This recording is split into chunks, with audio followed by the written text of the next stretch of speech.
Hello guys, আসসালামু আলাইকুম। সকলে কেমন আছেন? আশা করি ভালো আছেন। আপনারা আমার নেক্সট ভিডিওতে দেখেছিলেন আমি একটি জাহাজের ভিডিও দিয়েছিলাম। এবার আমরা একটি সাবমেরিনের ভিডিও দেখাবো। এই সাবমেরিনটা হলো একটি নকল সাবমেরিন। এই সাবমেরিনের ভিতরে যাচ্ছি আমরা। যখন সিঁড়ি দিয়ে নিচে নামি দেখতে পাই অনেক বড় একটি লাইন। এই লাইনে সবাই দাঁড়িয়ে আছে। আমি একটি গার্ড আঙ্কেলকে জিজ্ঞেস করলাম এখানে কি। তারা বললো এটা সাবমেরিনে। তো পরে আমরা লাইনে দাঁড়িয়ে পড়ি। লাইনে দাঁড়ানোর আগে আমরা কিছু ছবি তুলে নিই। ছবি তোলার পরে আমরা আস্তে আস্তে যাচ্ছি, একজন একজন করে আগাচ্ছে। যেমন লাইন শেষ হচ্ছিলই না।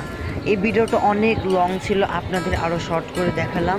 তো আমরা ইতিমধ্যে ভিতর প্রবেশ করলাম। প্রবেশ করার পরে পাশেই এই সাবমেরিনের পাশে আমরা দেখতে পেলাম একটি কন্ট্রোল রুম এবং একজন একজন করে আমরা সামনে যাচ্ছি। একদম মানুষের ভিতরে মানে পা ফেলানো যাচ্ছিল না। এই পাশে মনে এটা খাবার রুম, মানে যারা সাবমেরিনের ভিতরে থাকে তাদেরকে খাবার দেওয়া হয়। তো আমরা পরে গেলাম সামনে গিয়ে দেখতে পারি এটা কি ইঞ্জিল বা কি এটা নাম বলতে পারি না।